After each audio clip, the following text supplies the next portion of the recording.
बच्चों, क्या आप भी परेशान हैं सिंगुलर नाउन और सिंगुलर वर्ब को पहचानने में? क्या आपको भी ऐसा लगता है कि जब सिंगुलर वर्ब हो रहा है तो आपको लगता है कि एस या ई एस वहाँ नहीं होना चाहिए था, लेकिन वहाँ है और आंसर चेक कर रहे हैं तो बिल्कुल सही है? क्या आपको भी लगता है कि नाउन के साथ एस और ई एस लगने से जब नाउन प्लूरल बन जाता है तो क्या वर्ब के साथ भी ऐसा है? अगर आप इन कन्फ्यूजनों के साथ फेस कर रहे हैं अपने प्रॉब्लम्स को, तो चलिए आज देखते हैं नाउन और वर्ब में अंतर। मेरा नाम है महेश चमोली और आप देख रहे हैं दून डिफेंस अचीवर्स का ऑफिशियल यूट्यूब चैनल, जहां पे डिफेंस से रिलेटेड तैयारी कराई जाती है। हम देहरादून में ये हमारा संस्थान है जो डिफेंस से रिलेटेड एनडीए, सीडीएस, एयरफोर्स और भी कई सारे एग्जाम्स की तैयारी करवाता है। तो चलिए जरा देखें एक छोटा सा कॉन्सेप्ट, नाउन और वर्ब में अंतर, the difference between noun and verb. अब आप बोलेंगे कि नाउन और वर्ब में अंतर क्या देखना है? नाउन और वर्ब तो आपको पता है, लेकिन क्या होता है कि कई बार हम लोग जब क्वेश्चंस को सॉल्व करते हैं तो थोड़ा सा कंफ्यूजन हो जाता है। कंफ्यूजन किस चीज़ के ऊपर है? कंफ्यूजन इस चीज़ के ऊपर है कि कभी भी कोई नाउन के साथ जब एस और ई एस लगता है तो ये बन जाता है प्लूरल नाउन, ये बन जाता है हमारा प्लूरल नाउन। और किसी भी वर्ब के साथ जब एस और ई एस लगता है ये बन जाता है सिंगुलर वर्ब, ये बन जाता है हमारा सिंगुलर वर्ब। हो सकता है कि आपको ये कॉन्सेप्ट पता हो सकता है कि ना हो, लेकिन पता होने या ना होने से नहीं, हम लोगों को समझना है कि ये नाउन के साथ एस और ई एस लग करके कैसे प्लूरल नाउन बन रहा है और वर्ब के साथ एस और ई एस लग करके कैसे सिंगुलर वर्ब बन रही है।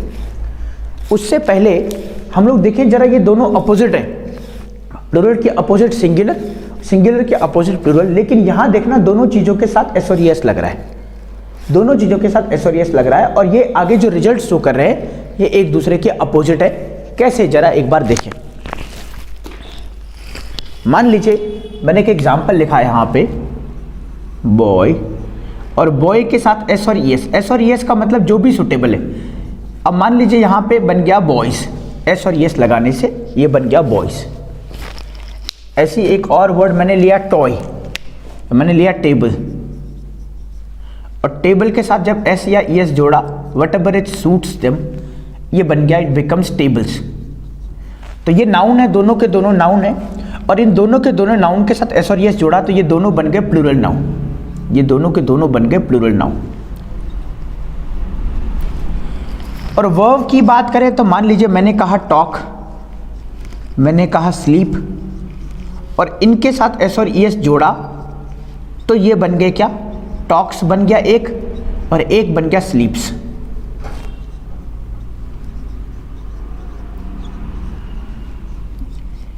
अब क्या हुआ, ये दोनों के दोनों बन गए सिंगुलर। इसका मतलब अब यहां से ना एक और डेफिनेशन निकल करके आती है जो किताबों में शायद आपको नहीं मिलेगी। वो डेफिनेशन ये है कि कोई भी वर्ड अगर हमें एस और ई एस के साथ दिखाई दे रहा है, कोई भी वर्ड हमें एस और ई एस के साथ दिखाई दे रहा है तो वो दो चीजें हो सकती हैं, या तो हमारा होगा प्लूरल नाउन या तो होगी हमारी सिंगुलर वर्ब। एक बार मैं दोबारा से बोलूं, कोई भी वर्ड अगर एस और ई एस के साथ हमारे पार्ट्स ऑफ स्पीच में या सेंटेंस में दिखाई देता है तो वो एस और ई एस वाला वर्ड दो चीजें हो सकता है, या तो होगा हमारा नाउन या होगा हमारा वर्ब, या तो होगा नाउन या तो होगा वर्ब। अगर वो नाउन हुआ एस और ई एस के साथ, ये मान लीजिए ये नाउन है, एस और ई एस के साथ है, तो हम उसको प्लूरल नाउन कंसिडर करेंगे। और अगर वो हुआ वर्ब, ये भी एस और ई एस के साथ है, तो इस वर्ब को सिंगुलर वर्ब कंसिडर किया जाएगा। अब मैं आपको बता रहा था कि हम लोग कंफ्यूज हो जाते हैं जनरली वर्ब को पहचानने में, हम लोग ये पहचानने में कंफ्यूज हो जाते हैं कि ये सिंगुलर है या प्लूरल। आइए समझते हैं एक एग्जाम्पल से। मान लीजिए मैंने एक एग्जाम्पल लिखा, nobody talks about me, nobody talks about me, ये एक क्वेश्चन है। आप जरा इस क्वेश्चन की तरफ देखें, ये नोबडी हमारा सब्जेक्ट है। इतना हमें पता है कि नोबडी सिंगुलर होता है, अगर नहीं पता तो नोबडी, एवरीबडी, समबडी, ये सब सिंगुलर होते हैं। अगर ये सिंगुलर होते तो ये सिंगुलर वर्ब लेंगे, और ये टॉक्स हमारा सिंगुलर है। अब टॉक्स सिंगुलर, लेकिन हम लोग कई बार क्या समझते हैं कि टॉक्स प्लूरल हो जाएगा, क्यों, ये एस और ई एस के साथ आया है। लेकिन नहीं, एस और ई एस के साथ वर्ब अगर आए तो ये सिंगुलर होगा, और नाउन अगर आता है तो वो प्लूरल होगा। एक और एग्जाम्पल मैं लिख लेता हूं। मान लीजिए मैंने सेकंड एग्जाम्पल में लिखा मैनी बॉयज वर क्राइंग। ये एक सेंटेंस है, सिंपल सा सेंटेंस है। आप देखना यहाँ पे मैनी के साथ प्लूरल नाउन है बॉयज। यहाँ हम लोगों को कोई दिक्कत नहीं है, यहाँ हम लोग समझते हैं कि ये मैनी है, बहुत सारे हैं, तो एक लड़का नहीं होगा, बहुत लड़के होंगे। That is why we have added S और ES with the boy and that is why it becomes boys. तब तो ठीक है, लेकिन यहाँ दिक्कत हो रही है। क्यों? हम लोग सोच रहे हैं एस और ईएस लगा करके प्लूरल बन रहा है, और यहाँ पे भी एस और ईएस लगा करके प्लूरल बनेगा नहीं, लेकिन ये नाउन है और ये वर्ब है।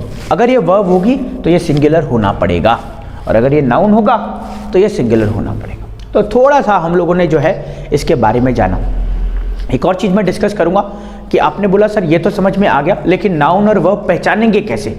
ठीक है भाई, हमें पता चल गया कि एस और ईएस के साथ अगर कोई वर्ड आ रहा है तो या तो वो नाउन होगा या वर्ब होगा, और भी बहुत सारी चीज़ें हो सकता है, ऐसा नहीं है कि एडजेक्टिव भी हो सकता है, जैसे इंडस्ट्रियस की बात करें, लेकिन जनरली जो है नाउन या वर्ब होगा।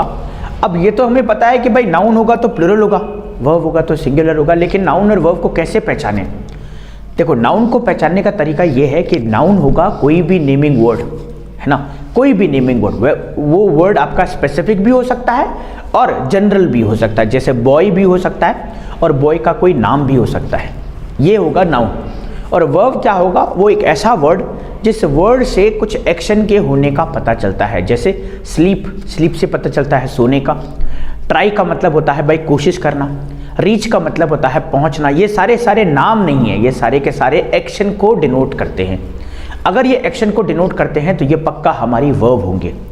वर्ब एक्चुअली हमारी दो तरह की होती हैं, ऐसे तो बहुत तरह की होती है, लेकिन जनरली जिस चीज़ों को हम लोग आसानी से समझ पाएँ, we have two kinds of verb in our English grammar, and those two kinds of verbs are, the one is called helping verb and the another is called main verb. Another helping or main verb both has two types, the singular and plural form of these main verbs or helping verb. Helping verb के भी दो types होते हैं, singular and plural, and the same thing goes with the main verb, वहाँ पे भी singular और plural होता है। We are not talking about the helping verb, we are talking about the main verb. Why we are not talking about the helping verb? Because helping verbs are fixed. We know about is, am, are, we know about do, does, we also know about has or have. We also know that what is the singular and plural between has or have. We also know that what is the plural or singular form of is or are. But we do not know about between talk and talks what is the singular and plural form. We tend to think that talk is the plural form, talk is the singular form and talks is the plural form. लेकिन ऐसा नहीं है। Main verb में wherever we add s or es with the main verb it becomes singular, और whenever we add s or es with the noun it becomes plural. एक और चीज मैं कंफर्म करना चाहूंगा हेल्पिंग वर्ब का। हेल्पिंग वर्ब में एस और ईएस लगाने की बात ही नहीं है, वहाँ पे सिर्फ और सिर्फ देखा जाता है पेयर का। जैसे इज के साथ जो पेयर चलता है वो आर का चलता है, वज के साथ जो पेयर चलता है वो वर का चलता है, और ठीक इसी तरीके से हम लोग सिंगुलर और प्लूरल कंसिडर करते हैं। But we don't add S और ईएस विद दोज वर्ड्स, हम लोग नहीं करते। हम लोग कब ऐड करते हैं? जब हमारे पास मेन वर्ब होती है, when we have main verbs. कितनी तरह की मेन वर्ब्स होती हैं? बहुत तरह की, अनगिनत मेन वर्ब्स होती हैं, लेकिन अभी हम लोग सिर्फ कॉन्सेप्ट सीखा है हम लोगों ने, जिसके बारे में भी डिस्कस किया है। तो आई होप आपको इस वीडियो से हेल्प मिली होगी। आगे मिलते हैं हम लोग नई वीडियो में एक और कॉन्सेप्ट के साथ, तब तक के लिए जय हिंद।